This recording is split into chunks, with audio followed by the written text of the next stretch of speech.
वेदाहमेतं पौरुषं महान्तम् आदित्यवर्णं तमसा परस्तात् तमेव विदित्वा अतिमृत्युमेति नान्यः पन्था विद्यते यनाय नान्यः पंथा विद्यते येनाय। ఓం శాంతి శాంతి శాంతి ఓం. ఈ యొక్క ఉపనిషత్తు జ్ఞాన గంగా అధ్యాత్మ సత్సంగానికి వచ్చేసినటువంటి వారందరికీ నమస్తే, స్వాగతం, సుస్వాగతం. సువర్చలమ్మ గారు చెప్పడం ఉద్దేశం కాదు, ఎదుటి వారి చెప్పిన దాంట్లో ప్రశ్నకు సమాధానం ఇవ్వడం కూడా ఒక కళ. అది వచ్చినప్పుడు మీకు చెప్పడం ఉంటున్నట్టు, అంతేగాని అవకాశం దొరికింది కదా అని చెప్పడం అది సరైనటువంటిది కాదు. నరేష్ గారు, వాహనంలో పెట్రోల్ పోయించడం ఆ నడిపే అతను తన ఒంట్లో పోసుకుంటున్నాడా, బండిలో పోయిస్తున్నాడా? బండి వేరు, తాను వేరు. కాబట్టి బండికి అతనికి ఏమి సంబంధం లేదు. కానీ అతను బండిని వాడుకుంటున్నాడు కాబట్టి బండి నడవాలంటే పెట్రోల్ అవసరం. ఈ భోజనం కూడా అంతే. మళ్ళీ ఈ దేహం నాది, నాది కాదంటున్నారు. ఈ దేహం నాది. ఈ దేహం స్త్రీ పురుష దేహం నాది. మళ్ళీ ఇంకోటి, ఈ కర్మ, పూర్వజన్మ కర్మ ఫలం వల్ల ఈ యొక్క పునర్జన్మతోటి ఈ దేహంలోకి రావడం, ఈ జన్మలోకి రావడం, అది పట్టుకుంటున్నారు. కానీ నాకు కర్మ లేదు అని అంటున్నారు. కర్మ లేకపోవడం కాదు, కర్మ ఫలము ఉండడం వల్లనే ఈ యొక్క పునర్జన్మ అనేది లభిస్తుంది. లేదంటే ఏ కారణం చేత పునర్జన్మ వస్తుంది అనేటువంటిది ఉంటుంటుంది. మళ్ళీ ఇంకా చాలా ఉన్నాయి. ఇది ప్రారంభంలో కాబట్టి నెమ్మది నెమ్మదిగా వస్తుంటుంటుంది. శ్యామలయ్య గారు, కొత్తదనం వస్తలేదు, ఎక్కడున్నారో అక్కడే ఉంటున్నారు. కొత్తదనం రావాలి. కొత్తదనం ఏంటంటే మనము స్పష్టంగా ఇదిగో ఆత్మ, ఇదిగో శరీరం, ఇదిగో ఇంద్రియాలు అనేటువంటి విధంగా స్పష్టంగా ఉండాలి. ఎంతవరకైతే స్పష్టత లేదో అంతవరకు మనం పాల్గొన్నాం అంటే పాల్గొన్నాం అన్నట్టే. ఇప్పుడు పాట పాడుతున్నారు, భగవంతుని మీరు పొగుడుతున్నారా లేదంటే ప్రజలను తిడుతున్నారా? ఏంటంటే గుర్తించరు, నిన్ను కానరు అని చెప్పేసి వాళ్ళని అంటున్నారు. నేను ఎలా పాడను అని చెప్పేసి మీ మహిమను, మీ గుణగణాలను నేను ఎలా కీర్తించను అని అంటున్నారు. అంటే మీ ప్రశ్న అక్కడ చెప్పదలుచుకున్నది, లేదంటే వాళ్ళ మీద ఫిర్యాదులు చేస్తున్నారా? వాళ్ళు మిమ్మల్ని గుర్తించట్లేదు, వారు మీ మహిమను గుర్తించట్లేదని. అది అస్పష్టంగా ఉన్నది గేయం. అందుకని కొంచెం స్పష్టత వైపు వస్తే ఇంకా కొద్దిగా పురోగతి అనేటువంటిది జరుగుతుంటుంది.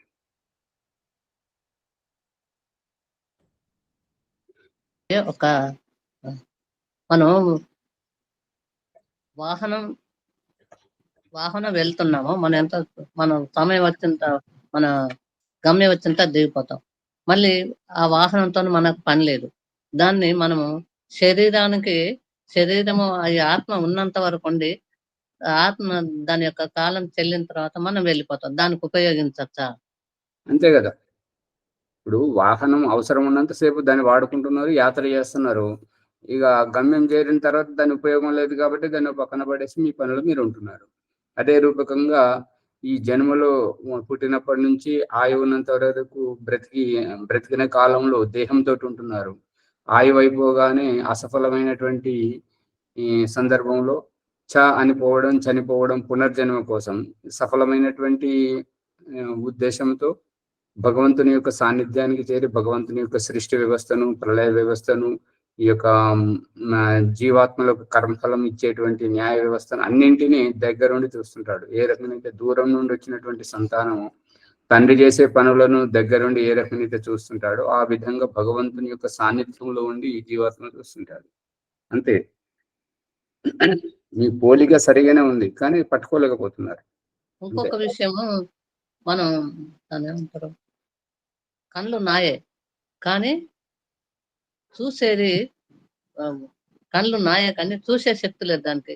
ఎవరు చేస్తున్నారు? ఆత్మ. ఆత్మ అంటే ఈ కళ్ళు సూర్య భగవానుడు సూర్యభగవాన్ మధ్యలో పరమాత్మ ఉండపెడుతున్న ఆ వెలుతురు ఉండడం చేత ఆ వెలుతురు చేత మనం చూడగలుగుతున్నాము. ఎవరు? ఆత్మ చూడగలుగుతుంది. ఆ వెలుతురు సహాయంతోనే ఆత్మ చూడగలుగుతుంది అనొచ్చు అట్లా. అనొచ్చు.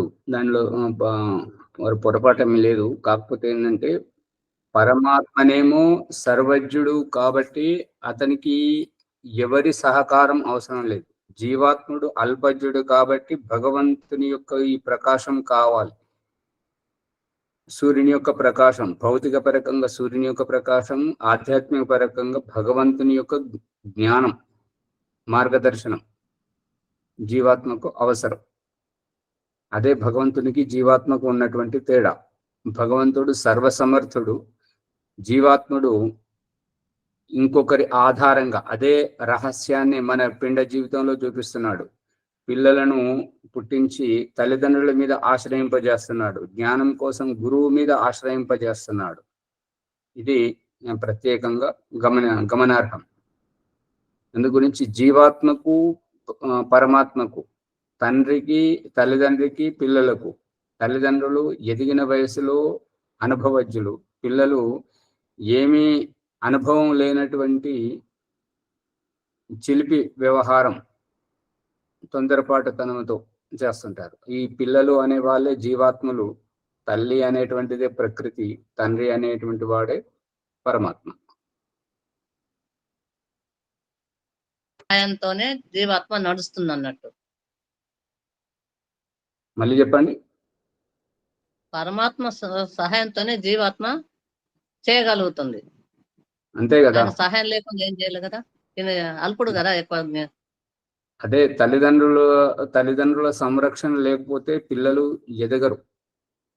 ఇప్పుడు బాధ్యతారహితమైనటువంటి తల్లిదండ్రుల యొక్క కారణంగా ఈ సమాజం ఇలా భ్రష్టు పట్టిపోతుంది. తల్లిదండ్రులు బాధ్యత తీసుకోకుండా పిల్లలకు ఏది అవసరం లేదు, ఎటువంటి జ్ఞానోదయం చెప్పాలి, ఎటువంటి జ్ఞానం ఇవ్వాలనేది తల్లిదండ్రులకు తెలియదు. పొట్టకింత పెడుతున్నారు, చేతి ఖర్చులకి డబ్బులు ఇస్తున్నారు. దాంతో వాళ్ళు ఎట్లా పెరుగుతున్నారు అనేటువంటిది అది వారి వివేకం మీద ఆధారపడి ఉంటుంటది.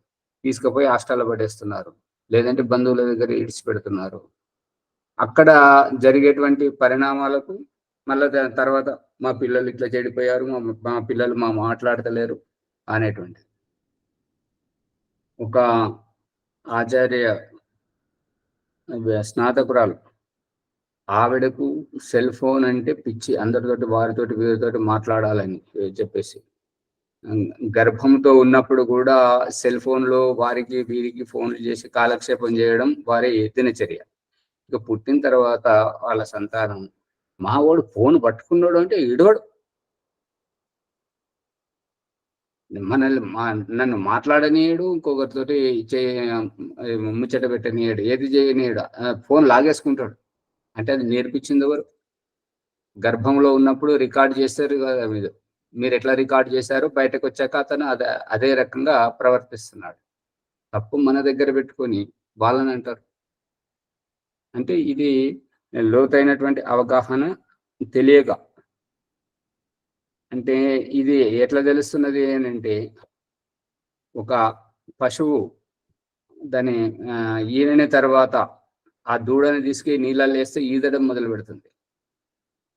పక్షిని తీసుకెళ్ళి ఇలా ఆకాశాన్ని, ఆ చిన్న పిల్లనే విడిచిపెడితే ఎగరడానికి రెక్కలు కొట్టుకుంటుంటది. అవి ఎక్కడికి వెళ్ళి వచ్చేవి అంటే గర్భంలో ఉన్నప్పుడు ఆ పశువు నీళ్ళ కోసం వెళ్ళి ఆ నది దాటడం, వాగును దాటడం, అవన్నీ గర్భంలో ఉన్నటువంటి శిశువుకు బోధపడినాయి. కాబట్టి అది బయటకు వచ్చిన తర్వాత అలా చేయడం చేస్తూ చూపిస్తుంది. అందుకని మనుషులకు కూడా గర్భంలో ఉన్నప్పుడు మనం ఏదైతే గర్భిణీ స్త్రీ ఏదైతే చేస్తుంటుందో గర్భం బయటకు వచ్చిన తర్వాత కూడా అదే రకంగా పిల్లలు వ్యవహారం చేస్తుంటారు. కుట్రలు, కుతంత్రాలు, అది పెట్టకుండా ఉండి అందరి పట్ల చేసేటువంటి వ్యవహారం. ఇదంతా గర్భంలో ఉన్నటువంటి శిశువు తల్లి ఎట్లా చేస్తే అవన్నీ ఓహో నేను ఇక్కడ ఈ బయటకు వెళ్ళిన తర్వాత వీళ్ళతోటి ఈ రకంగా చేయాలా, ఈ వ్యక్తిని నాన్న అనాలా, ఈ వ్యక్తిని అక్క అనాలా, ఈ వ్యక్తిని తమ్ముడు అన్నయ్య అనాలా, వీళ్ళు శత్రువులా, వీళ్ళు మిత్రులా, వీళ్ళ పట్ల ఇట్లా కుట్రలు చేయాలా, వీళ్ళను ఇట్లా కత్తితో పొడవాలా, వీళ్ళను ఈ రకంగా పిస్తోల్తో కాల్చాలా. ఎందుకంటే బెడ్ రెస్ట్ అన్నప్పుడు మంచం మీద పడుకొని ఆ సినిమా సీరియల్ చూడడం, ఆమెకి ఏవైతే ఇష్టం ఉంటుంటాయో ఆ సినిమా సీరియళ్లతోటే గర్భంలో ఉండేటువంటి శిశువు నేర్చుకుంటాడు అనమాట. అదే రహస్యాన్ని దయానంద సరస్వతి ఇక్కడ వైదికంగా చెప్తున్నాడు. ఏంటంటే సీమంతో ఆయన సంస్కారంలో ఆమె యజ్ఞం చేయడము, ధ్యానం చేయడము, మరియు ఈ యొక్క ధార్మిక చర్చ ఎవరైతే దగ్గరికి వస్తుంటారో వారితోటి మంచి మంచి వేద విషయాలను చర్చించడం, వేదమంత్ర పఠనం చేయడం, మరియు వారి దగ్గరికి ఎవరైతే వెళ్తుంటారో వారు తిట్టుకోవడం చేయకుండా మంచి ఆధ్యాత్మిక విషయాలను చర్చించాలి. ఇక అటువంటిప్పుడు గర్భిణీ స్త్రీకి సూచన చేస్తున్నది ఏంటంటే ఇరిగిపోయిన చెట్లను కానీ, చంపుతున్నటువంటి మనుషులను కానీ, ఈ కూలిపోయే ఇల్లును కానీ, ఏదైతే వినాశనకారమైనటువంటి అటువంటి వాటికి దూరంగా ఉండాలి. ఏదైతే నిర్మాణాత్మకమైనటువంటిది ఒక చెట్టు పెట్టడం కానీ, ఒక కుటుంబాన్ని కలపడం కానీ, ఒకరికి జ్ఞానబోధ చేయడం కానీ, ఇటువంటి వాటి దగ్గర ఎటువంటి భావాలు మనము గర్భిణీ స్త్రీ ద్వారా చేయిస్తే పుట్టబోయేటువంటి శిశువుకు అదే లక్షణాలు వస్తుంటాయి. అందుకే ఈ యొక్క సంస్కారాల పేరుతోటి యజ్ఞం చేసేది దాని గురించే. ఓహో, ఈ యొక్క గర్భం నుంచి నేను బయటకు పోయాక ఈ రకంగా యజ్ఞం చేయాలా, ఈ రకంగా ధ్యానం చేయాలా, ఈ రకంగా సంధ్యోపాసన చేయాలా అనేటువంటిది గర్భంలోనే బోధపడుతుంటది. గర్భంలో బోధపడడం యొక్క అభిప్రాయం ఏంటంటే ఈ యొక్క ఏ జన్మ నుండి వచ్చాడో, ఏ కర్మ చేసి వచ్చాడో ఆ యొక్క ప్రతాపాన్నంతా ఇక్కడ చూపెట్టడం. ఎక్కడ అంటే ఈ యొక్క మన ఇంట్లో పుడుతున్నాడు కాబట్టి, శిశువుగా పుడుతున్నాడు కాబట్టి మన ఇంట్లో వ్యవహారం చేయడం. దీని అభిప్రాయం ఏంటంటే ఒక వ్యక్తికి పెళ్లి చూపులు, అది పెళ్లి అవుతుంది, అందరు బంధువులందరూ వచ్చి అరే ఎక్కడున్నావు రారా ఇక్కడ పంతులు గారు పిలుస్తున్నారు, నీదే ఆలస్యం ఉన్నది అని అంటే వచ్చేస్తున్నాను ట్రాఫిక్ ఉన్నది, ట్రాఫిక్ లో ఇరుక్కున్నాను అన్నాడు. అక్కడ తొందర వస్తూ ఒకరికి యాక్సిడెంట్ చేసిండు, అతడు చనిపోయాడు. ఇతనేమో పరుగు అనుకుంటూ పరిగెత్తుకుంటూ వచ్చేసి ఇంకా బట్టలు మార్చుకొని పెళ్లి బట్టలతోటి పెళ్లి పీటల మీద కూర్చున్నాడు. పెళ్లి అవుతూనే ఉండగానే పోలీసులు వచ్చారు. పెళ్లి అయిన తర్వాత పట్టుకొని పోతున్నారు. పెళ్లి చేసుకుంటే పోలీసులు పట్టుకుపోవడం ఏంటి? మనకు కనిపిస్తున్నటువంటిది పెళ్లి కొడుకు పెళ్లి చేసుకున్నట్టు మంగళసూత్రం కట్టండి, అయిపోయింది, అక్షంతలు వేశారు, పోలీసులు వచ్చి పట్టుకుపోతున్నారు. అది పెళ్లి చేసుకుంటే పోలీసులు ఎందుకు పట్టుకుపోతారు? పెళ్లి చేస్తే పోలీసులు పట్టుకుపోవట్లేదు. ఈ పెళ్లి చేసుకోవడానికి వచ్చేటువంటి ఆతృతలో అతడు యాక్సిడెంట్ చేసి వచ్చాడు అక్కడ, దానికోసం పోలీసులు పట్టుకుపోతున్నారు. ఆ పోలీసులు ఇంకేంటంటే పెళ్లి అయ్యే వరకు ఆగారు. అక్కడ జరుగుతున్న అందుకని గర్భంలో ఉన్నప్పుడు గర్భిణీ స్త్రీ ఏ వ్యవహారం అయితే చేస్తుంటుందో పుట్టబోయేటువంటి శిశువు అదే రకంగా వ్యవహారం చేస్తాడు. అందు గురించి ఇది టేప్ రికార్డ్ వాయిస్ రికార్డర్ అన్నట్టుగా మనం ఎటువంటి భావాలను నింపితే అదే భావాలను మళ్ళీ తర్వాత ఆన్ చేసినప్పుడు ఎట్లయితే చెప్తుంటుందో ఈ గర్భిణీ స్త్రీల పరిస్థితి అటువంటిది. అందుకే దయానంద సరస్వతి గర్భంలోకి సామాన్య స్త్రీలను రానివ్వకూడదు, సామాన్య జీవాత్మలను రానివ్వకూడదు, ఉత్తమోత్తమైనటువంటి సంతానాన్ని కనాలి, రానివ్వాలని చెప్పేసి చెప్పడం జరుగుతుంది. ఇగో నిన్న మంత్రం చెప్పలేకపోయినాం కదా, ఆ వేదంలో కూడా ఈ మంత్రం చెప్తున్నాడు అనమాట.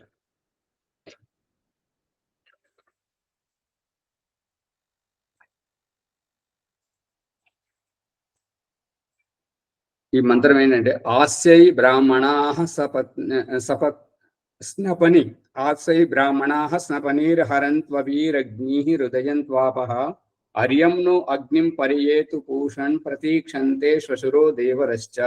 ఇక్కడ మన ప్రసంగానుసారంగా ఈ మంత్రంలోని శబ్దం ఏంటంటే అవీరగ్నిః అంటే ఒకవేళ విద్వాంసురాలు యోగ్యురాలు అయినటువంటి ఆ గర్భిణి స్త్రీ అయితే గర్భం దాల్చేటప్పుడు, గర్భం కన్ఫర్మ్ అయిపోతున్నప్పుడు గర్భము లోకి వచ్చినటువంటి జీవాత్మ యొక్క ప్రభావము ఈ యొక్క గర్భిణీ స్త్రీ మీద చూపిస్తుంది. అది ఎట్లా తెలుస్తుంటది అంటే ఈ వాంతులు ఏంటి మరి?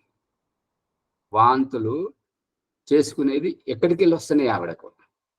తెలియని వాళ్ళు ఏమంటారని అంటే ఏదో అరగని పదార్థం తిన్నదేమో అందుకే వాంతి చేసుకున్నది అనేటువంటిది అనుకుంటారు. కానీ ఈ గర్భం సందర్భంగా గర్భం కన్ఫర్మ్ అయిన తర్వాత ఆ గర్భస్థ జీవాత్మ యొక్క ప్రభావం గర్భిణీ స్త్రీ మీద చూపించడం ద్వారానే అయిష్టత, ఒకారం రావడం, ఈ కడుపులో తిప్పినట్టు కావడం, అదే ఈ వాంతికి చేసుకోవడం, ఈ లక్షణాలతో ఉంటుంటది. కాబట్టి ఆ దయానంద సరస్వతి చేస్తున్నటువంటి వశీకరణ, హిప్నోటిజం ఏంటంటే ఈ యొక్క మనం పని చేసే దగ్గరికి పని సర్ది కట్టుకొని పోతుంటాం కదా, టిఫిన్ తీసుకొని పోతుంటాం కదా, అదే ఎక్కడైతే పని చేస్తున్నామో అక్కడ వాళ్ళే అన్ని ఏర్పాట్లు చేశారనుకోండి. ఇప్పుడు బడి పిల్లలకి ఏంటంటే మధ్యాహ్నం కోసం టిఫిన్ కట్టుకొని పోయేవారు. ఇప్పుడు ఆ గొడవ ఉండొద్దు అని చెప్పేసి ఈ బడిలోనే అల్పాహారం పెట్టడం, మధ్యాహ్నం భోజనం పెట్టేసరికి పిల్లలకు బరువు లేకుండా పోయింది, తల్లిదండ్రులకు ఇబ్బంది, ఆతృత పడాల్సినటువంటి పని లేకుండా పోయింది. అంత ప్రశాంతంగా జరుగుతుంది.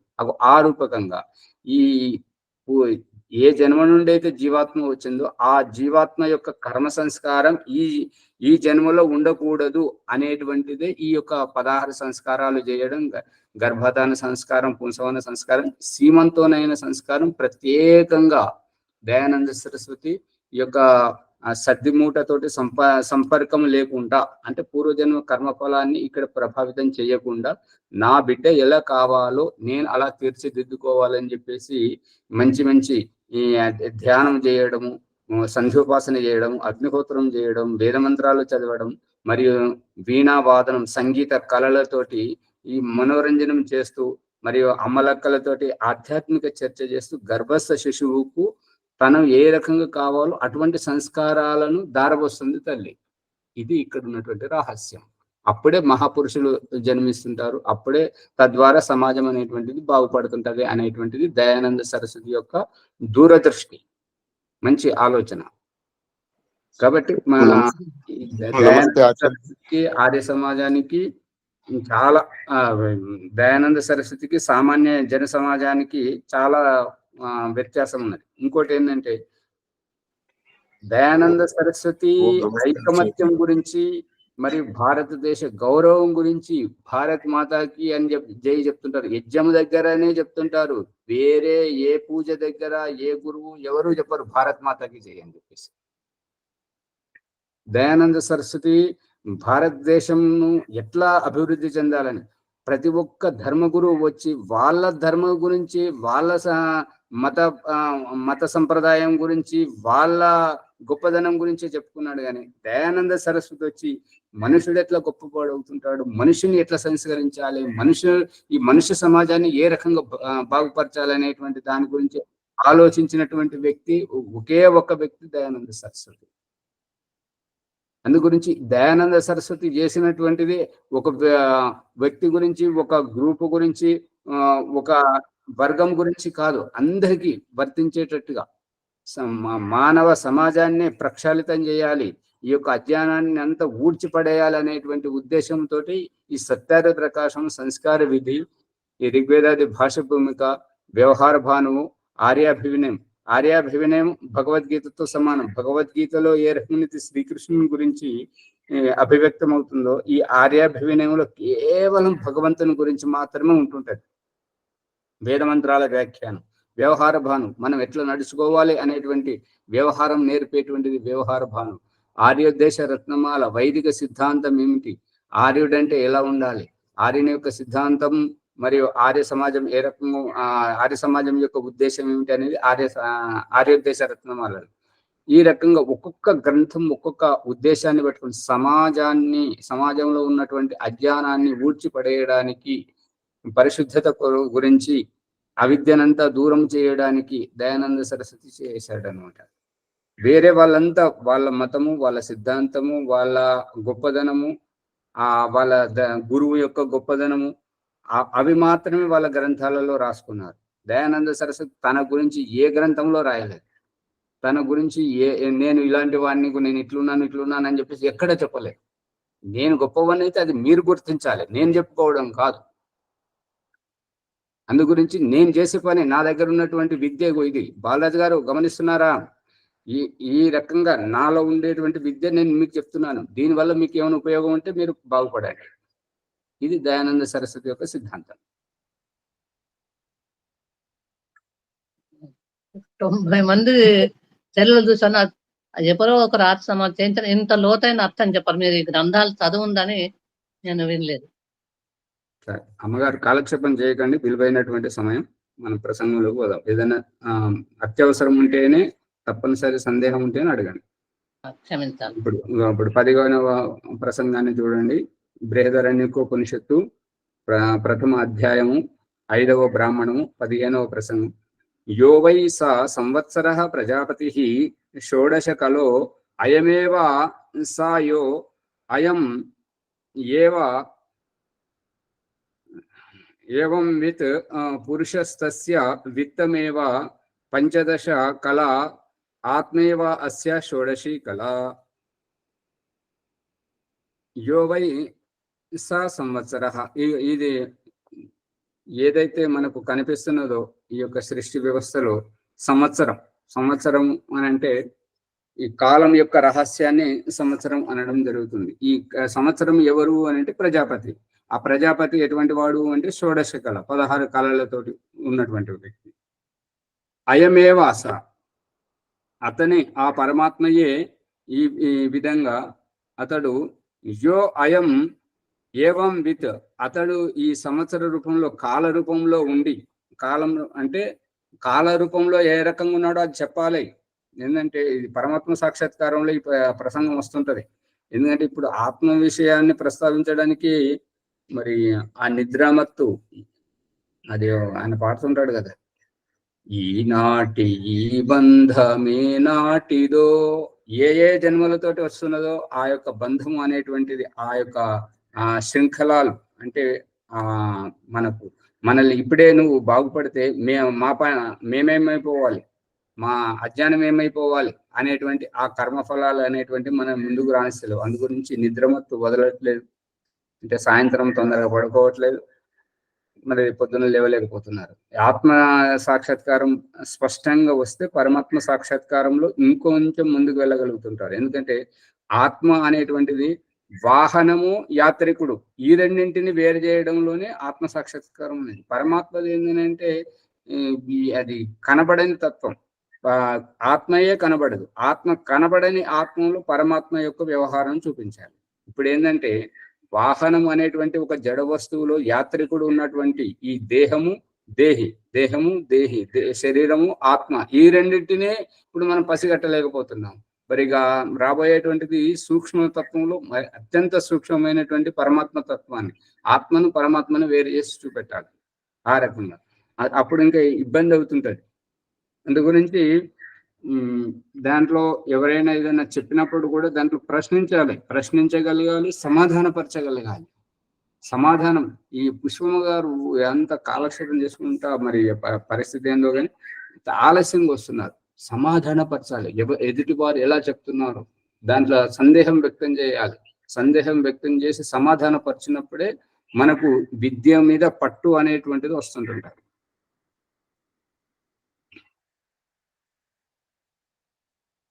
ముని గారైతే కొంతవరకు దీంట్లో సఫలమవుతున్నారు. మిగతా వారు ఎవరు మరి వరలక్ష్మి గారికి పరిస్థితులు ఏంటంటే ఎప్పుడైతే ముందుకు వస్తున్నారో ఏదో పరిస్థితి వచ్చి వెనుకకు లాగుతుంది. కానీ వెనుకకు తగ్గడం లేదు, తగ్గకూడదు. వెనుకకు ఎవరైతే తగ్గుతారో మొత్తం ఆగమైపోతుంటారు. కాబట్టి పరిస్థితులు ఏ పరిస్థితి వచ్చినా సరే ఆ పరిస్థితిని లెక్క చేయకుండా మన వైపు మనం రావాలి. ఈ విషయంలో సువర్చలమ్మ గారు, ముని గారు వీళ్ళైతే మంచిగా అనిపిస్తున్నారు. ఏంటంటే ఎక్కడికి పోయినా కూడా పాఠం మాత్రం ఆపద్దు. ఇక ఈ భాగ్యలక్ష్మమ్మ గారు, పుష్పమ్మ గారు మేము అక్కడికి పోతున్నాం, మేము రాము రేపు పాఠం అని చెప్తున్నారు. అది ఎవరికి చెప్తున్నారు, ఎందుకోసం చెప్తున్నారు? ఇంకా వారికి లోతైనటువంటి అభిప్రాయం తెలియక. ఈ విజయలక్ష్మమ్మ గారు కరీంనగర్ పోయినా, హైదరాబాద్కి వచ్చినా, ఎక్కడికి పోయినా పాఠం సమయానికి రావాలి. అది అంటే రోజు తెలియజేసేటువంటి భావాలు మన అజ్ఞానాన్ని పెగిలించుకుంటూ, ఇప్పుడు ఏంటంటే ఏదైనా దిబ్బను తవ్వడానికి గడ్డపార పోటేస్తుంటాం కదా, గుణపం. ఆ గణపంతో పోటేసినప్పుడు ఎంతెంత లోతుగా వేస్తుంటే అంతంత అది పెగిలితం అవుతుంటది. మన అజ్ఞానం అనేటువంటిది పేరుకుపోయింది. కాబట్టి మనం అంట్లు తోమేటప్పుడు చూపిస్తున్నాడు కదా దేవుడు, ఎంతెంత జిడ్డు పెడితే అంతంత పీసు పట్టుకోవడం, లేదంటే సబ్బు పెట్టడం, బట్టలు ఎంతెంత మురికి పడితే అంత సామాన్య నీళ్ళతో పోకపోతే నీళ్ళలో ఉడకబెట్టేసి వాషింగ్ మిషన్ లో వేసేసి ఎటు పెట్టి ఆ మరకలు లేకుండా చేయడానికి మన చేత ప్రయత్నం చేపిస్తున్నాడు భగవంతుడు. మనం ఏమనుకుంటున్నాం, మనం అంట్లు తోమడం, ఆ పాత్రలను తోమడం అనుకుంటున్నాం, బట్టలు ఉతకడం, వాటిని ఉతకడం అనుకుంటున్నాం. ఇదంతా ఒకటిదే నాటకం. బట్టలు ఉతికేది లేదు, అంట్లు తోమేది లేదు. ఇదంతా మన ఆంతరిక రహస్యాన్ని బయట నటింపజేసి చూపిస్తున్నాడు. ఇక్కడ ఏంటంటే మనం వీధి నాటకాలు, సినిమాలు, సీరియల్ చూసేటప్పుడు ఏంటంటే ఎవరిదో జీవితం వీళ్ళు అడ్డ మీద కూలీలు వచ్చేసి వాళ్ళు అది అదేమంటారు డ్రెస్సింగ్ మార్చుకొని వేషధారణ చేసి ఈ రకంగా పాత్రలో నటించి చూపిస్తున్నారు. కానీ భగవంతుడు ఏం చేస్తున్నాడంటే మన జీవితాన్ని, మనకు కావలసిన దాన్ని నాటకీయ రూపకంగా మనల్నే పాత్రధారులను చేసి మన చేత నటింపజేసి మనకి కనువిప్పు కల్పిస్తున్నాడు. మనం ఏమనుకుంటున్నాం అంటే ఇది బ్రతుకు తెరువు, ఇది చేయకపోతే, ఇల్లు ఉడుచుకోకపోతే ఎట్లా, బట్టలు ఉతుకోకపోతే ఎట్లా, పనులు దోముకోకపోతే ఎట్లా. ఈ పనులు దోమ లేదు, ఇల్లు ఉడిచేది ఏది లేదు. దీని వెనుక ఆధ్యాత్మిక రహస్యాన్ని మనకు తెలియజేస్తున్నాడు. అది పట్టుకోవాలి. అది పట్టుకున్నప్పుడు ఇక చావు లేదు, చావు దగ్గరికి రాదు. అందు గురించి ఈ ఆత్మ వాహనము నడిపేవాడు, వాహనం నడిపే డ్రైవరు, వాహనం, ఈ రెండు అర్థం కావాలి. ఆత్మ సాక్షాత్కారం. దేహము దేహి, శరీరము ఆత్మ, ఈ రెండు అర్థమైతే అప్పుడు అన్ని అర్థమవుతుంటాయి. వాహనానికి కడగడం, తుడవడం, గాలి కొట్టించడం, పెట్రోల్ పోయించడం అది వాహనంలో జరుగుతున్నది. ఈ ఆత్మ కూడా దేహానికి స్నానం చేపిస్తుంది, ఆత్మ కూడా దేహానికి స్నానం చేయిస్తుంది. తల వెంట్రుకలు పెరిగినాయని కటింగ్ చేపించుకుంటుంది, తలకు నూనె పెడుతుంది, దువ్వెన పెట్టి దూసుకుంటుంది. కనబడతలేవని చెప్పేసి అద్దాలు కళ్ళకు డాక్టర్ దగ్గరికి పోయి టెస్ట్ చేసుకొని, పరీక్ష చేసుకొని కళ్ళద్దాలు పెట్టుకుంటున్నాయి. నాకు ఇటువంటి బట్టలు కావాలని, ఇవి ఇస్త్రీ కాలేదని దేహాన్ని అలంకరించడం గురించి దేహం వెంటబడుతుంది ఈ ఆత్మ. అంటే ఇది అజ్ఞానం. దేహం మీద ఉన్నటువంటి ఆసక్తి, దేహం మీద ఉన్నటువంటి వ్యామోహం ఇది తన పట్ల లేదు. ఈ యొక్క రహస్యమే ఎంతసేపు భార్య పట్ల, ఎంతసేపు భర్త గురించి, ఎంతసేపు పిల్లల గురించి, ఎంతసేపు ఇంటి సంపాదన గురించి, ఉద్యోగం గురించి, ధన సంపాదన గురించి, ఈ డాక్టర్ల గురించి, రోగాల గురించి పట్టించుకున్నంత ఆత్మ గురించి, ఆత్మతత్వం గురించి, పరమాత్మతత్వం గురించి, ఆధ్యాత్మిక ఉన్నతి గురించి, జీవనముక్తి గురించి, ఆత్మ గురించి ఆలోచించట్లేదు. అందుకే గంగా ప్రసాద్ ఉపాధ్యాయ గురించి నిన్న ప్రసంగంలో చెప్పుకున్నాం. అతను ఏమంటాడంటే, నువ్వు ఫ్యామిలీ డాక్టర్ని పెట్టుకోవడం తప్పులేదు, నువ్వు ధన సంపాదన చేయడం తప్పులేదు, పెళ్లి చేసుకోవడం తప్పులేదు, భార్యాభర్త కాపురం చేయడం తప్పులేదు, పిల్లలను కనడం తప్పులేదు, భవంతులు కట్టడం, ధన సంగ్రహం చేసుకోవడం తప్పులేదు. ఇదైతే నాశనం అయ్యేటువంటి ఈ దేహం గురించి చేస్తున్నావు. నిన్న లేనటువంటి ఈ దేహం ఇవాళ ఉన్నది, రేపు ఉంటుందో ఉండదో తెలియదు. దీని గురించి అంత తాపత్రయపడుతున్నావు. కానీ 84 లక్షల జీవరాశుల్లో జన్మాంతరంతో పాటు మా ముక్తి వరకు ఉండేటువంటి ఆ పరమాత్మ గురించి, ఈ యొక్క ఆత్మ గురించి చేసుకోవట్లేదు. అదే ఆత్మతత్వం గురించి తెలుసుకోవాలి, పరమాత్మతత్వం గురించి తెలుసుకోవాలి, మన ఆత్మిక ఉన్నతి గురించి, మన అభ్యుదయం గురించి మనం పాటుపడాలి. ఈ శరీరం నిన్న లేదు, ఇవాళ ఉన్నది. మరి ఈ భార్య సహకరిస్తుందో సహకరించదో తెలియదు, ఎక్కడ నమ్మక ద్రోహం చేస్తుందో తెలియదు, ఈ భర్త ఎక్కడ నమ్మక ద్రోహం చేస్తుంటాడో తెలియదు, ఈ పిల్లలు మనకు సేవ చేస్తారని ఏం నమ్మకం. ఇప్పుడు తీసుకుపోయి వృద్ధాశ్రమాలలో వదిలిపెడుతున్నారు కదా, అక్కడక్కడ ఫుట్పాత్ల మీద వదిలిపెట్టి వస్తున్నారు కదా, పిల్లలను తల్లిదండ్రులు అమ్ముకుంటున్నారు కదా. ఇదంతా ఏంటిది? ద్రోహం. ఇది కనిపెట్టట్లేదు. అయినా నా బిడ్డ, నా భార్య, నా పిల్లలు, నా భర్త అని దాంట్లోనే ఉంటున్నారు. కానీ ఆత్మతత్వం గురించి తెలుసుకోలేకపోతున్నాము. అందు గురించి ఈ యొక్క ఆత్మతత్వాన్ని తెలుసుకోవడానికి భగవంతుడు మన మీద విశేష కృప దృష్టి ప్రసారించి, మీరు బ్రహ్మ ముహూర్తంలో లేవని, యావత్ సమాజం అంతా నిద్రమతిలో పడుకున్నది అని చెప్పేసి వాళ్ళని విడిచిపెట్టి మనల్ని మాత్రమే నిద్రలేపి మనకి ఈ యొక్క ఆత్మజ్ఞానం నేర్పిస్తున్నాడు అంటే మనం ఎంత పుణ్యాత్మలో చూడండి. అందుకని భగవంతుడు మన చుట్టే ఉండి మనకే సహకరిస్తున్నాడు, మనం భగవంతుని పసిగట్టలేకపోతున్నాం. ఈ యొక్క షోడశ కళల వాడు పరమేశ్వరుడు. ఆ పరమేశ్వరుని యొక్క స్వరూపం ఈ యొక్క రహస్యంలో అన్నం పరబ్రహ్మ స్వరూపం. ఈ యొక్క అన్నం అనేటువంటిది పరబ్రహ్మ స్వరూపం. ఆ పరబ్రహ్మ ఈ యొక్క రహస్యం ఋగ్వేదము 10వ మండలము 125వ సూక్తంలో 2వ 3వ మంత్రంలో చెప్తున్నాడు. నేనిచ్చిన అన్నము నువ్వు తింటున్నావు, నేనిచ్చినటువంటి చూపుతో నువ్వు చూస్తున్నావు, నేనిచ్చినటువంటి వినికిడితోటి నువ్వు వింటున్నావు, నేనిచ్చినటువంటి దేహంతో నువ్వు బ్రతుకుతున్నావు, నేనిచ్చినటువంటి ఈ శారీరక బలంతో నువ్వు ఈ పనులన్నీ చేసుకోగలుగుతున్నావు. అటువంటిది నీవు నన్ను నమ్మకపోవడం అంటే నీ యొక్క అజ్ఞానం. ఎవరైతే నాస్తికులు ఉంటారో, భగవంతుని నమ్మరో, అటువంటి వారికి చెప్తున్నాడు అనమాట. నువ్వు పుట్టాలంటే చెట్టుకు కాసావా, భూమిలోంచి మట్టిలోంచి పుట్టుకొచ్చావా? నిన్ను పుట్టించడానికి నీ తల్లిదండ్రులను సిద్ధం చేసి వారి కడుపు నుంచి తల్లి తనకంటే ఎక్కువగా నిన్ను ప్రేమించేటట్టుగా ఆమె గర్భం నుంచి నిన్ను పుట్టించాడు.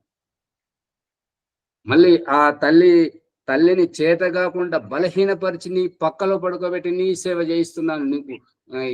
నువ్వు అటు ఇటు మెసులుతుంటే, నీకు ఆకలేస్తుంటే పాలు ఇవ్వడానికి, మలమూత్ర త్యాగం చేస్తే శుద్ధి చేయడానికి ఆమె అంత బలహీన స్థితిలో ఉండి నీ పక్క నుండి నీకు సేవ చేస్తుంది.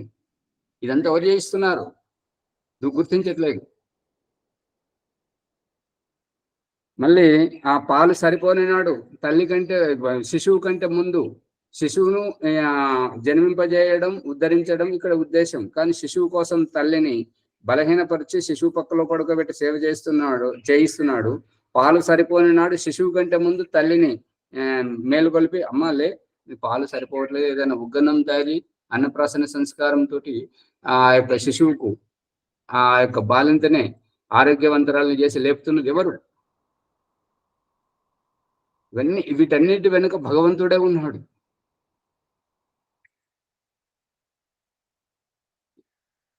నరేష్ గారు పట్టుకుంటున్నారా లేదా? అర్థమవుతుంది ఆచార్య. ఎందుకంటే మీరు ఎన్నో రోజుల నుంచి వీటి గురించి ఆలోచిస్తున్నారు, ఎక్కడ సమాధానం దొరుకుతుందని మీరు తాపత్రయపడుతున్నారు. కాబట్టి భగవంతుడే కల్పించాడు, ఇటువంటివే చేస్తుంటాడు అన్నమాట. ఏ ఆత్మనైతే ఉద్ధరించాలో భగవంతుడు ఎక్కడైతే ఎవరికి తృప్తి కలుగుతుంటుందో, ఎక్కడైతే ఎవరికి సమాధానం లభిస్తుంటుంటుందో, ఎక్కడైతే ఎవరి ఆత్మ ఉద్ధరించబడుతుంటుందో అక్కడ వారిద్దరిని కలపడం చేస్తుంటాడు అన్నమాట. ఇంత లోతైన ఆచార్యజీ, ఒక చిన్న సందేహం ఉంది. ఈ జన్మ ముందా కర్మ ముందా? ఈ ఆత్మ అనేది జన్మించి కర్మ చేస్తుందా లేదా కర్మ చేసి జన్మిస్తుందా? మీరు ఏం పని చేస్తారు? బిజినెస్ స్వామిజీ. బిజినెస్ చేస్తుంటే మీరు ఒక దగ్గర షాపుని కిరాయికి తీసుకొని, స్థలాన్ని కిరాయికి తీసుకొని పెద్ద భవంతి కట్టి దాంట్లో సరుకులు పెట్టి ఆ బిజినెస్ చేస్తున్నారా? ముందు ఆ భవనం ఏ రకంగా ఉండాలి, ఏ చోట ఉండాలి, ఎటువంటి వస్తువులు ఉండాలి, ఎంతమంది పని వాళ్ళు ఉండాలి, ఏ రకంగా తయారు చేయాలి, దాని యొక్క నైపుణ్యత, క్వాలిటీ ఎట్లా ఉండాలని అనుభవం ముందు తీసుకున్నారా, లేదంటే వ్యాపారం ముందు పెట్టారా? వ్యాపారం ముందు స్వామి.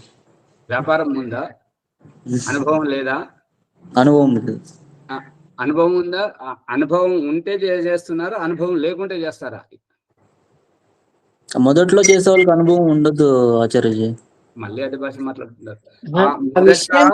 ఇది నేను చెయ్యగలుగుతాను అని ఆత్మవిశ్వాసం, ఆ ఆత్మవిశ్వాసం చెయ్యగలుగు. కరెక్ట్ స్వామి. ఈ పని నేను చేయగలుగుతాను, దీంట్లో నేను నెగ్గుకొస్తాను అనేటువంటిది మీ నాన్న దగ్గరో, మీ అన్నయ్య దగ్గరో, మీ బావ దగ్గరో, మీ మిత్రుల దగ్గర ఎక్కడో మీరు చూశారు. చూసిన దగ్గర అక్కడ అనుభవం పొందుతున్నారా లేదా? పొందుతున్నాను. మరి అనుభవం ఉందా, వ్యాపారం ఉందా? డిగ్రీ ఉందా, డిగ్రీ యోగ్యత ఉందా, లేదంటే ఉద్యోగం ఉందా? యోగ్యత ముందు. అది అర్థమవుతుందా?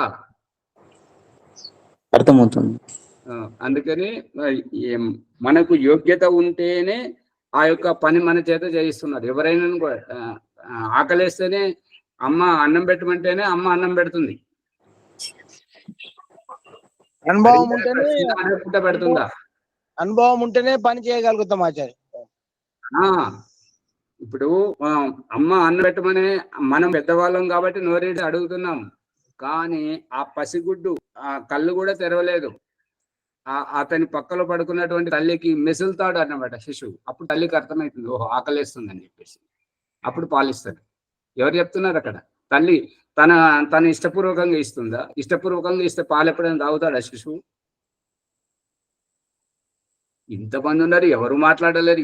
ఎటువంటి వాళ్ళని ముడి పెట్టావు స్వామి నాకు? శుభ్రంగా ఇవ్వటం కాదండి, అక్కడ అవసరాన్ని బట్టి ఇస్తుంది. శిశువు తెలియజేయాలి కదా, నాకు ఇది అవసరం ఉన్నదని చెప్పేసి. అవసరము తెలుస్తుంది. ఆకలి అయిందని అడిగితేనే అన్నం పెడతారు ఆచారి. అది అందరికి అంతే. గురువు దగ్గరికి మనం వెళ్తే, గురువుజీ నాకు పాఠం చెప్పండి, నాకు ఇంత విషయం చెప్పండి అని చెప్పేసి బడికి మనం వెళ్తే గురువు చెప్తున్నాడా? గురువే మన ఇంటికి వచ్చి పదే పదే మన వెంటబడి మనకి చెప్తున్నాడా? మనమే గురువు దగ్గరికి వెళ్తున్నాం ఆచార్యజీ.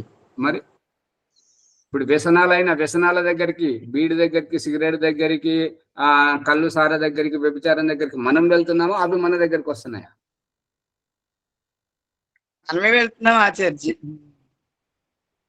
ప్రతి దాంట్లో మన ప్రమేయం ఉంటున్నది. అందుకని మనం వెళ్ళి కొని తెచ్చుకుంటున్నాం అన్నట్టుగా అటువంటి సమస్యలన్నీ.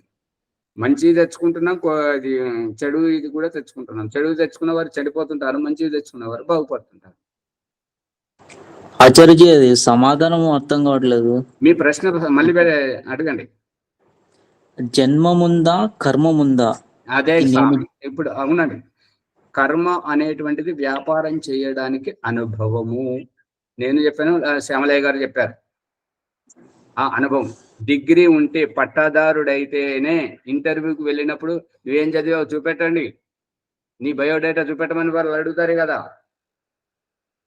అడుగుతారు. మరి ఆ కర్మ అనేటువంటిది ఈ బయోడేటా, కర్మ అనేటువంటిది ఈ అనుభవం. తదుపరిదే ఆ డిగ్రీని బట్టి మీకు ఇచ్చేటువంటి ఉద్యోగం, ఆ అనుభవాన్ని బట్టే మీరు చేసేటువంటిది ఉద్యోగం. మీకు వయసు వచ్చింది కాబట్టి పెళ్లి చేస్తున్నారు అమ్మనన్న, లేదా మీకు మీరే చేసుకుంటున్నారు. వయసు వస్తే చేసుకుంటున్నారా, లేదంటే తినదరగా చేసుకుంటున్నారా? ఎవరు మాట్లాడారు? ఇది ఎక్కడ వయసు వచ్చిందని అవును. ఆ లక్షణాలు చెప్తున్నారు కదా. లక్షణాలు, అమ్మాయిలో లక్షణాలు రజస్వలా గావింపజేయడం, పురుషుల్లో లక్షణాలు గడ్డాలు మీసాలు వచ్చేసి గోడ దూకుడు వ్యవహారం. ఈ లక్షణాలు ఉంటేనే కదా దాన్ని. వచ్చిందండి నరేష్ గారి ప్రశ్నకి సమాధానం ప్రారంభ కర్మనే జన్మకు. సువర్చలమ్మ గారు, మీకు విషయం అర్థం కాలేదు. సమాధానం వారి దగ్గరే ఉంది, వారే అంటున్నారు. ఈ డిగ్రీ అనేటువంటిది, ఈ అనుభవం అనేటువంటిదే కర్మఫలం. ఆ కర్మఫలం చేతనే జన్మెత్తడం. జన్మ ముందు ప్రారంభం తర్వాతే జన్మ. దీన్ని తీర్చుకోవడానికే జన్మకు వచ్చేది. అర్థమవుతుందా? నేర్చుకున్న తర్వాత నరేష్ గారు ఉండండి, అమ్మగారు, సువర్చలమ్మ గారు ఉండండి. ఇంకా అర్థం కాలేదా నరేష్ గారు? సైకిల్ నేర్చుకుంటే సైకిల్ తొక్కగలుగుతారా? బండి నడపడం నేర్చుకుంటే బండి నడుపుతారా, లేదంటే బండి నడిపిన ఇంకా నేర్చుకుంటారా?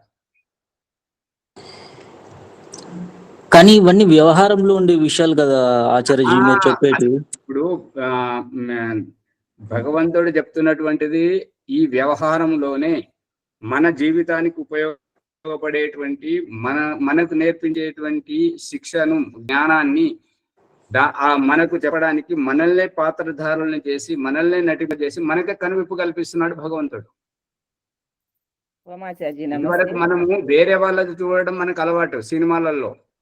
జీవిత వ్యవహారంలో ప్రారంధ కర్మ చేసుకున్న దాన్ని బట్టే జన్మకు, చేసుకున్న దాన్ని బట్టే ఇప్పుడు జన్మెత్తడానికి ఏ కారణం చేత ఎత్తుతున్నారు? మీకు కళ్ళద్దాలు ఎందుకు వచ్చాయి?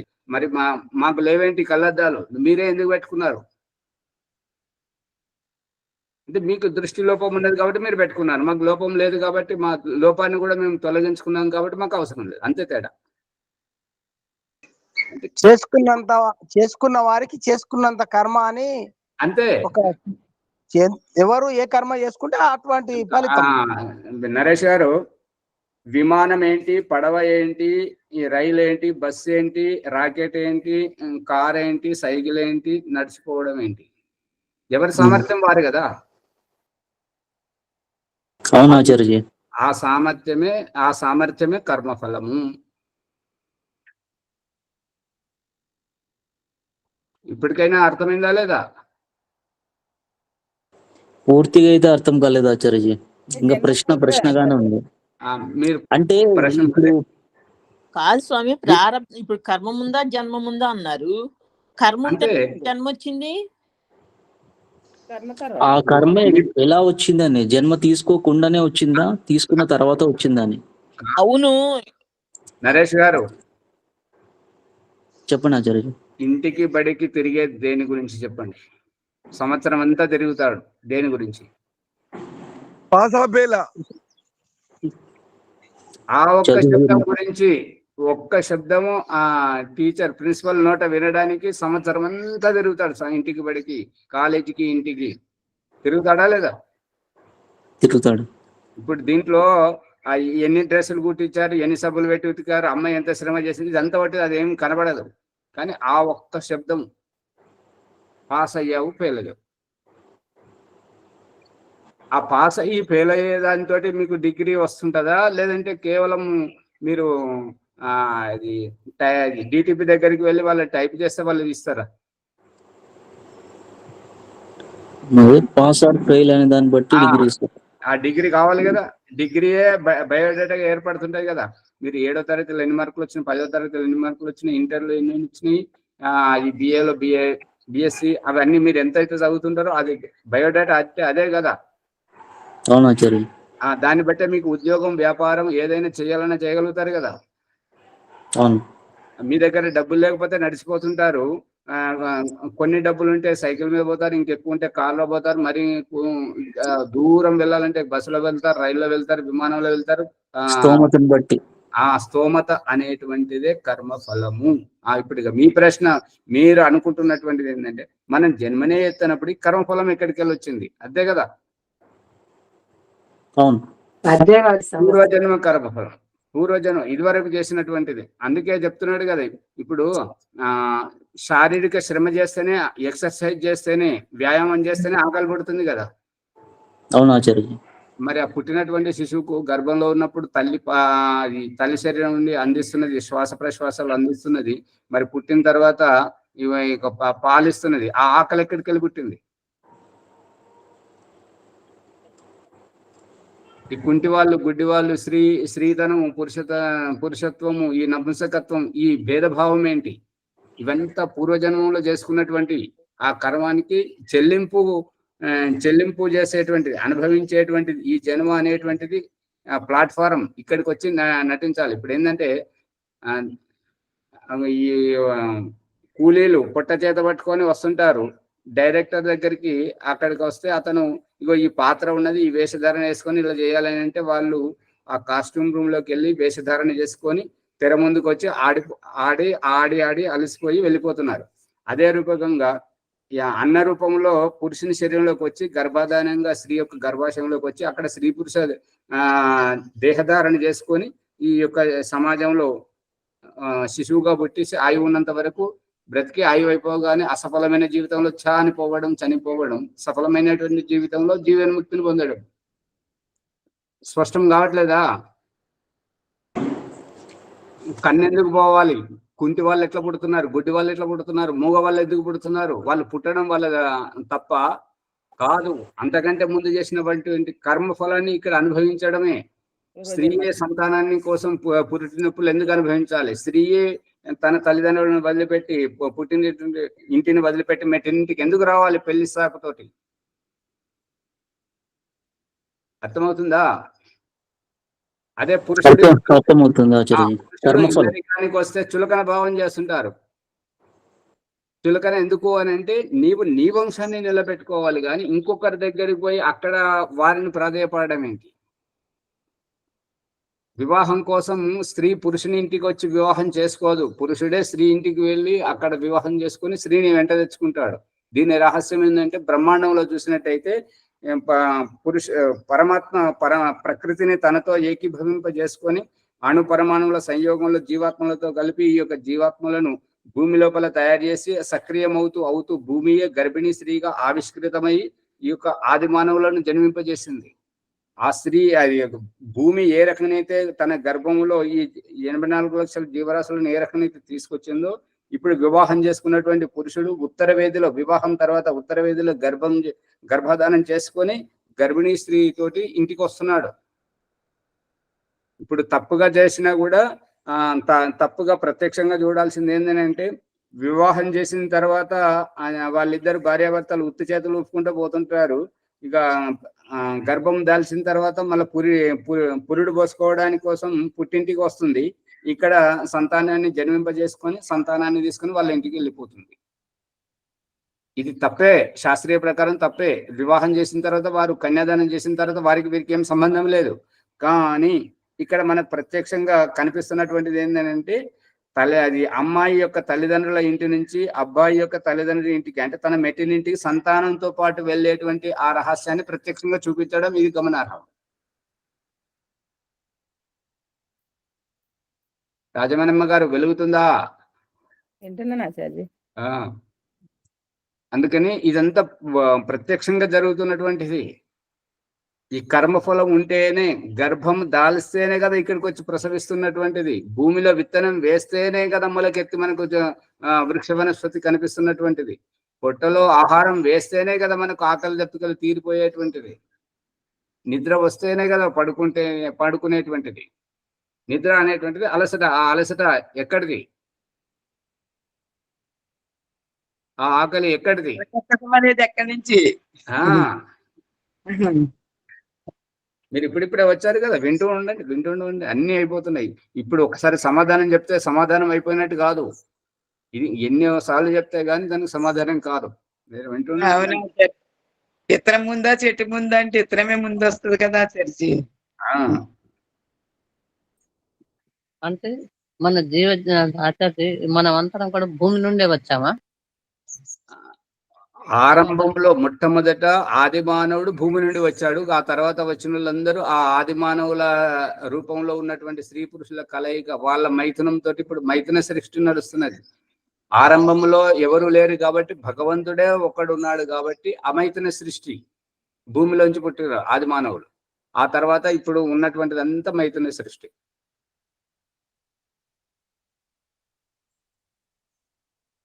సమయం పరిగెట్టుకుపోతుంది, ప్రసంగం ముందుకు పోతలేదు. నెమ్మదిగా పోతుంది. ఎంత నెమ్మదిగా పోవడం ముఖ్యం కాదు, మనకు విషయం ఎంత అర్థమైంది అనేటువంటిది ముఖ్యం. మనం నటించే జీవితంలోనే మనల్ని ముందు పెట్టాడు ఆ చర్చి. మర్చిపోతున్నాం, ఒకసారి మర్చిపోయి మళ్ళీ. పాట పాడతారా? రాజమణమ్మ గారు పాట పాడతారా ఏమైనా? అందుబాటులో లేదు ఆచార్య. ఎవరైనా పాడతారా? పాడండి, లేదంటే సంధ్యోపాసన చేయండి. సమయం అయిపోయింది. 10 నిమిషాలే కాదు, సంధ్యోపాసన అయితేనే సరిపోతుంది. ఇవాళ ఎవరిది? లక్ష్మి గారు ఈరోజు నాకేనండి. చెప్పండి మరి. చెప్పండి అమ్మా, చెప్పండి. ఈ వీడియోని అందరూ లైక్ చేసి షేర్ చేయండి, సబ్స్క్రైబ్ చేసుకోండి. ఇవాళ వైదిక సంఘం కోటలమ్మ గారు.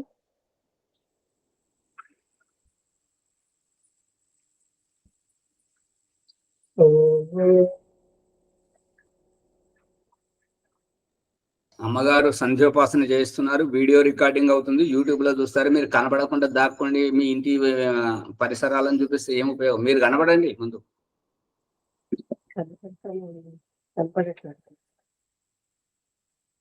అయితే ఒక్క నిమిషం తీసుకెళ్ళి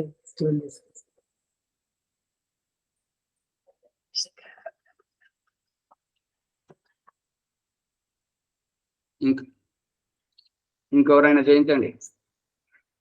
పుష్పమ్మ గారు మీరు చేయించండి.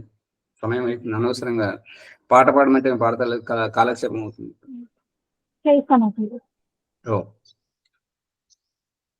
వేదిక సంధ్య బ్రహ్మయజ్ఞం.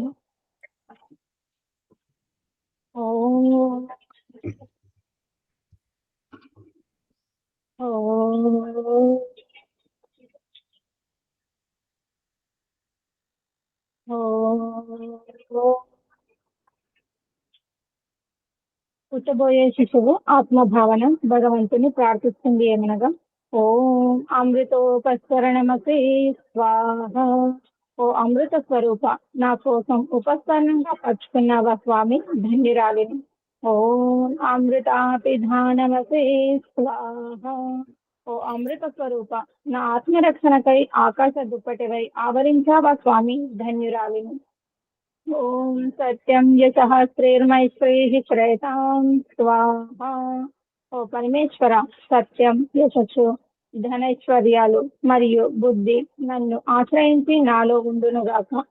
గర్భంలో ఊపిరితో పాటు శిశువు యొక్క ఆకలి దప్పికలు అమ్మ చూసుకునేలా చేశావు స్వామి. ఇప్పుడు గర్భం నుండి బయటకు వచ్చాక అమ్మతో కలిసిన ఆ పేగు బంధాన్ని సైతం తెంచనైనందున ఆచమనమిస్తాను. ఓం శన్నో దేవీరభిష్టయా ఆపో భవంతు పీతయే సంయోరభిస్రవంతు నః. ఓ దివ్య స్వరూప, ఇష్టపూర్వకంగా సేవించే యోగ్య జలస్రావములను నాకు అందుబాటులో స్రవింపజేయము స్వామి. ఈశ్వర వాచ హఠాత్తు. అదిగో అమ్మ దగ్గరికి వెళ్ళి కమ్మని స్తన్యపానం చేయుము. అప్పుడు జీవాత్మ ప్రార్థన. ఓ పరమేశ్వర, నాకు తల్లిదండ్రి మరియు ఆత్మీయుల సాన్నిధ్యపు పునర్జన్మను ప్రసాదించుము స్వామి. ఈశ్వర వాచ తథాస్తు. స్వర్గసుఖాన్ని ఏవగించి అసంతృప్తితో పోతున్నావు. ఆ జరా మరణ అసంతృప్తి దుఃఖ జన్మలలో ఒంటరిగా ఉండలేవు. కాబట్టి ఇంద్రియాల కాలక్షేపం నీకు ఊరట కల్పించునుగాక. అత ఇంద్రియ స్పర్శ మంత్రములు. అక్రియ ధ్యానం. ఈ అక్రియ ధ్యానం అంటే ఏదైనా పని మీద కోరిక కలిగి చేయడం, ఆ పని చేసిన తర్వాత సంతృప్తి చెందడం. ఓం ఏదైనా మాట్లాడాలి, చెప్పాలని మాట్లాడే వరకు, చెప్పే వరకు అసంతృప్తి, మాట్లాడిన తర్వాత, చెప్పిన తర్వాత ఒక సంతృప్తికర ప్రశాంతత. అలాగే ఏదైనా పదార్థం చూడగానే తినాలి, తాగాలి అనే కోరిక, తిన్న తర్వాత సంతృప్తి చెందడం. ఓం ప్రాణ పీల్చుకున్న శ్వాసను వదలాలని వదలడం, అలాగే వదిలిన శ్వాసను పీల్చాలని, పీల్చుకున్న తర్వాత సంతృప్తి చెందడం. ఓం చక్షు ఇదేంటి, అదేంటి, ఇందులో ఏముంది, అందులో ఏముందని ప్రతిదీ చూడాలని అసంతృప్తి జీవితం. చూసిన తర్వాత సంతృప్తి చెందడం. ఓం శ్రోత్రం ఇది, అది, ఏదో వినాలనే తాపత్రయం, విన్న తర్వాత ఒక సంతృప్తి. ఓం నాభిర్మే చిత్తం విజ్ఞానం, యజుర్వేదంలోనిది. ప్రారబ్ధ బుద్ధి జన్మ జన్మకు భౌతికంగా నన్ను ఒకవైపు దిగజారుస్తుంటే, మరొక వైపు ఈ మానవ జన్మలో పూజ, జపం, ఉపాసన, ధ్యానం అనే సందర్భాల పేరుతో పూజారి ఆచార్యుల ద్వారా నన్ను మెప్పించి నీ చెంతకు రప్పించుకోవడం చూస్తూ మాటలు రావట్లేదు స్వామి. ఓం హృదయం. ఓ జగదీశ్వర, నీవు మా హృదయాలలోనే ఉంటూ మేము ఏదైనా తప్పులు చేస్తే భయంగాను, మంచి పనులు చేస్తే ప్రోత్సాహకంగాను ఇలా హెచ్చరిస్తూ ప్రేరణ కల్పిస్తావు స్వామి, ధన్యురాలిని. ఓం కంఠః. మణిహారం వలె అలంకృత 2 కంఠ ఎముకల మధ్యస్థానం అన్నపానీయ స్రావముల ఆవాగమన మరియు భావ వ్యక్తీకరణ అవయవ సాధనాన్ని తెలుసుకోవడం. ఓం శిరః. ప్రారబ్ధాన్ని తెలుసుకొని ప్రారబ్ధ శుద్ధి కొరకు ప్రయత్నం చేయడం. ఓం బాహుభ్యాం యశోబలం. ఈ బాహుభుజములు బలవర్తకంగా ఉండునుగాక. ఓం కరతల కర పృష్ఠే.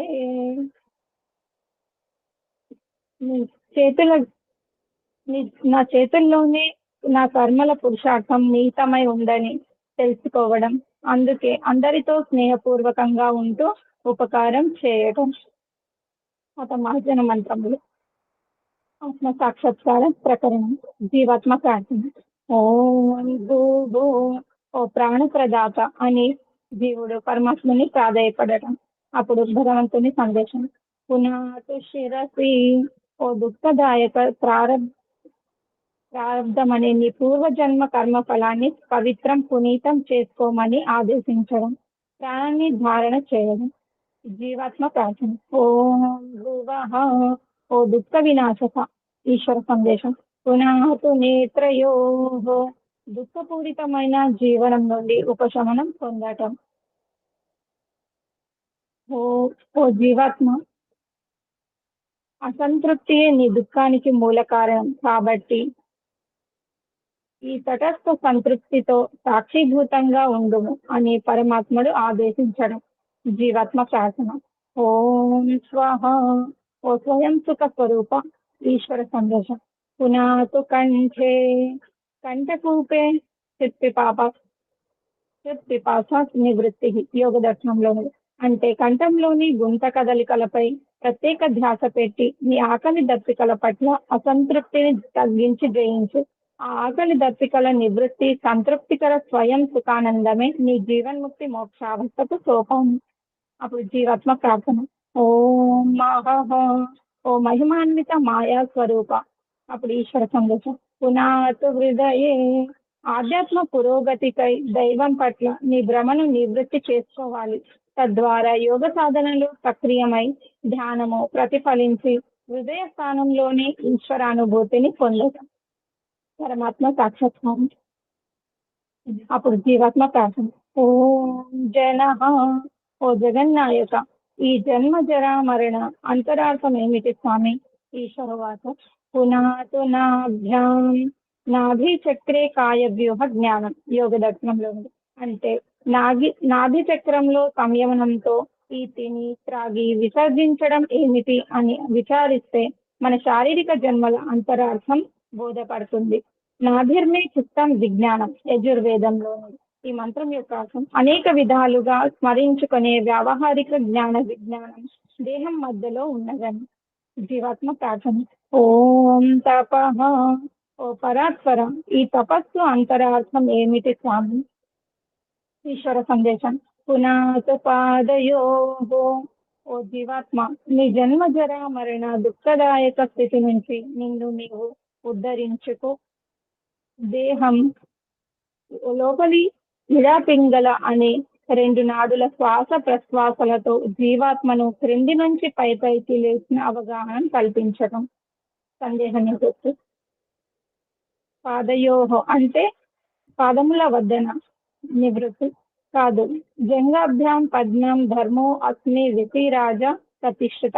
యజుర్వేదంలో అంటే పాద కంఠముకల మధ్యలో నేను అనే దేహి జీవాత్మను ఉన్నాను కాబట్టి నన్ను ఊర్ధ్వ స్థాయికి రమ్మంటున్నాడు పరమాత్ముడు అనే రహస్యాన్ని తెలుసుకొని జీవితంలో ముందుకు అడుగులు వేయడం.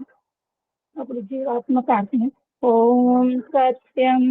ఓ అవినాశి అయిన సత్య స్వరూప ఈశ్వర వాచు. పునాతు పునఃశిరసి. ఓ జీవాత్మ, పవిత్ర భావనతో మరోసారి మళ్ళీ శిరస్సు యందు అనుభవంతో తెలుసుకుంటే ధన్యము అవుతావు అని ఈశ్వరుడు ప్రార్థిస్తాడు. ఈ జీవాత్మ ప్రార్థన. ఓం ఖం బ్రహ్మ. ఓ సర్వవ్యాపక. అప్పుడు ఈశ్వర సందేశం. పునాతు సర్వత్ర. ఈ సంకుచిత శారీరక పింజరం నుంచి అధిగమించి ఆకాశం వలె అంతటా వ్యాపించి ఉన్న ఈశ్వరానుభూతిని పొందటం. అష్టచక్రముల ప్రమాణం. అష్టచక్ర నవద్వార దేవానాం పూరయోద్ధ. తస్యాం హిరణ్యే కోశే స్వర్గో జ్యోతిషావృత. అథర్వణ వేదంలో. ఈ 8 చక్రాలు 9 రంధ్రాలు ఇంద్రియాల అయోధ్య అంటే యుద్ధం చేయతగని పురము ఉన్నది. అందులో స్వర్గమనే స్వర్ణమయ ఆవాసం ప్రకాశ జ్యోతితో ఆవరించి ఉంది. 7 అంతస్తుల అంతర్యాత్ర. ప్రాణాయామ మంత్రములు. ఓం భూ. ప్రాణధారణ జీవం పోసుకోవడం. ఓం భువః. త్యాగభావంతో దుఃఖ విముక్తి పొందటం. ఓం స్వః. అనాసక్త ఆత్మ సుఖ స్వరూపావస్థ. ఓం మహః. పరధ్యాన తన్మయత్వ పరమాత్మ భావం. ఓం జనః. అమృతస్య నాభి. అథర్వణ వేదంలో. ప్రసవంలోని శిశువు తెచ్చుకున్న పేగు బంధం వలె ఆ పరమాత్మతో ఈ ఆధ్యాత్మిక సాధక జీవాత్మకు గల అవినాభావ సంబంధమని ఈ నాభి యొక్క అభిప్రాయం. ఓం తపః. దేహం క్రింది వైపు నుండి కనబడని ఆత్మను పైకి పొగను వ్యావహారికంగా చూపడం. ఓం సత్యం. సత్యం జ్ఞానం అనంతం బ్రహ్మ. సత్యనొచ్చు. జ్ఞానం సత్యం బ్రహ్మ అనంతము. శరీరరహిత ముక్త జీవాత్మ బ్రహ్మలో ఉంటుంది. ఆ ముక్తాత్మకు ప్రాపంచిక సుఖదుఖముల స్పర్శ సంపర్క అభావంలో ఆనందమగ్నమే ఉండును. ఈ విధంగా శుద్ధ మనస్సుతో పాటు పంచేంద్రియాలు, ప్రాణం జీవితంతో ఉంటాయి. మరియు బుద్ధి అంటే ప్రారబ్ధం పరిష్కరింపబడిన ఆత్మ నిర్మలము స్థిర చిత్తముతో ఉంటుంది. దీనినే పరమగతి అనగా మోక్షం అందురు. ఇది మొదటి ప్రకరణం. ఈ మొదటి ప్రకరణంలో సఫలం చెందిన వారు మోక్షాన్ని పొందుతారు. అలా సఫలం కాని వారు ఈసారి ఎలాగైనా సఫలం కావాలని దృఢ సంకల్పించుటకే ఈ అఘమర్షణం మంత్రములు. అఘమర్షణం మంత్ర ప్రకరణం అంటే సృష్టికర్త పరమాత్మ మరియు సృష్టిక్రమ విచారణ జగదీశ్వరుని సర్వవ్యాపకుడు, న్యాయకారి, సర్వత్ర సర్వదా జీవులందరి కర్మలను ప్రత్యక్షంగా చూస్తున్నాడని, పాపం వైపు ఆత్మ మరియు మనస్సును ఎన్నటికీ పోనీయకూడదు అని, అంతేగాక ఎప్పుడు ధర్మయుక్త కర్మములను చేస్తూ ఉండడం. అఘమర్షణం యొక్క అఘమర్షణం అంటారు. ఓం రితం చ సత్యం చాభిర్ధా తపసోధ్యజాయత తతో రాత్రజాయత తతః సముద్రో అర్ణవః సముద్రాదర్ణవాదధి సంవత్సరో అజాయత అహోరాత్రాణి విదధద్విశ్వస్య మిషతో వశి సూర్యాచంద్రమసౌ ధ్యాతా యథా పూర్వమకల్పయత్ దివం చ పృథివీం చాంతరిక్షమథో స్వః. ఓం శన్నో దేవీరభిష్టయా ఆపో భవంతు పీతై శంయోరభిస్రవంతు నః. అత మనసా పరిక్రమ మంత్రాలు. నలువైపులా ఉండి పరమాత్ముడు మనల్ని ఏ విధంగా రక్షిస్తున్నాడో తెలుసుకోవడం ఈ మనసా పరిక్రమ మంత్రాలు యొక్క అర్థం. ఓం ప్రాసీదిగగ్నిరధిపతిరసితో రక్షితాదిత్యా ఇషవః తేభ్యో నమోధిపతిభ్యో నమో రక్షితృభ్యో నమ ఇషుభ్యో నమ ఏభ్యో అస్తు యోస్మాన్ శ్రియం వయం విష్మస్కంభోజంభేరద్మః. ఈ తూర్పు దిశలో అగ్ని అధిపతి కొడవలి వలె ఆదిత్య కిరణములతో అక్కున చేర్చుకుంటూ రక్షిస్తున్నావు స్వామి. ఓం అత దక్షిణ దిశలో.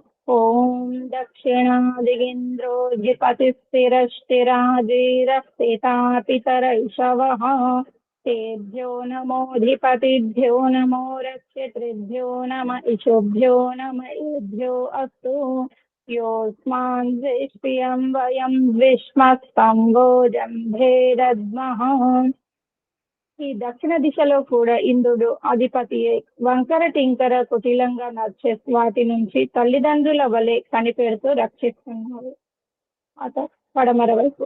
ఓం ప్రతీతి దిగ్వరుణోధిపతి ప్రదాకు రక్షితాన్నమిషవః తేభ్యో నమోధిపతిభ్యో నమో రక్షితృభ్యో నమ ఇషుభ్యో నమ ఏభ్యో అస్తు యోస్మాన్ శ్రియం వయం విష్మస్కంభోజంభేరద్మః. ఈ పడమర దిశలో వరుణుడి రూపంలో అధిపతి ఆహార ధాన్యాలలో పొట్టతో పాకుతుండే పురుగులను ఆశ్రయింపజేసి ఈ అన్నము నిరాపద జీవనాధారమని తెలుపుతూ అన్నదాతగా రక్షిస్తున్నావు. అత ఉత్తర దిశలో. ఓం ఉదీచి దిక్సోమోధిపతి స్వజో రక్షితాశనిరిషవః తేభ్యో నమోధిపతిభ్యో నమో రక్షితృభ్యో నమ ఇషుభ్యో నమ ఏభ్యో అస్తు యోస్మాన్ శ్రియం వయం విష్మస్కంభోజంభేరద్మః.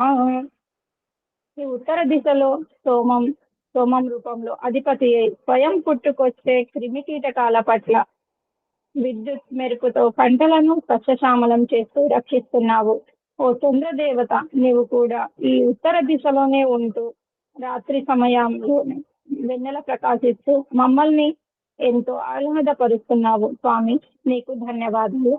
ఓం ధ్రువాదిగ్విష్ణురధిపతి కల్మాసగ్రీవో రక్షితా వీరుధైషవః తేభ్యో నమోధిపతిభ్యో నమో రక్షితృభ్యో నమ ఇషుభ్యో నమ ఏభ్యో అస్తు योऽस्मान् वेत्स्యం వయం విష్మస్తంభోజంభేరద్మః.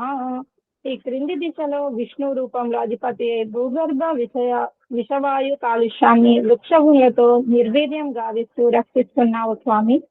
అత పై దిశలో ఓం ఊర్ధ్వాదిక్ బృహస్పతిరధిపతిః శ్వేత్రో రక్షితా వర్షమిషవః.